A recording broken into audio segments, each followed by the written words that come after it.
you move your hip away, the easier for your head to come out.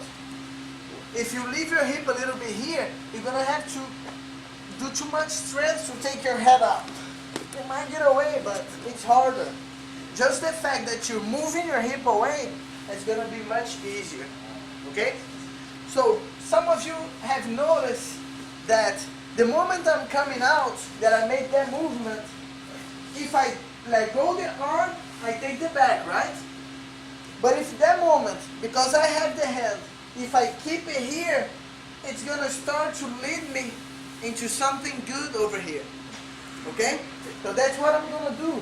Notice that by holding, I'm keeping the pressure with my body on top of his shoulder, and I'm applying just like a Kimura Lock here, that I'm sure most of you have seen. So that's what we're gonna be taking advantage of. So when I come over here, I'm coming, okay? Now, if I just do this, a guy who is familiar with the lock, he might switch to the other side. Or just roll over your head, boom, and he comes out. And if I'm not aware of this, and don't come on top right away, he might spin fast and get myself in trouble over here. So what we're gonna do to prevent this is, as soon as you're coming out and putting your head towards the shoulder, you're gonna control his legs.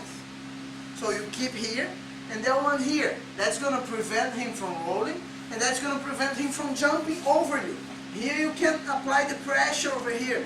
That can be shoulder and can even be wrist. Okay, you have these two options. Putting, boom, shoulder. If it's here, flexible guy, you start to go for the wrist.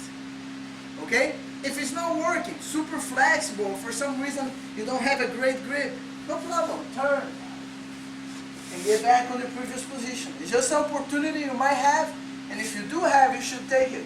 If it doesn't work, at least you got out, you were in terrible position before compared to where you are now. Okay? So once again, the other side. Okay. So I'm coming out, moving in. I'm keeping the pressure. Look, I'm keeping. That hand's coming here. I apply the pressure. If it doesn't work, I come out. Okay? How long should you give yourself to see if it's going to work or not? How what? When you had him there and you were going through the lock, you stayed just look if you here. got control. I feel I'm forcing more than it should already. So if you're trained, you should go slow to be safe. Especially because if I'm putting my weight here, he cannot roll, and I don't want to hurt anybody. Neither you guys, I guess. So you go slow and see. If he's not tapping, let's say you go to somebody, the guy's not tapping, doesn't want to tap. You're like, okay, I know I got you, but okay, you don't want to tap? We keep going. You know, always keeping safe. Okay? Go.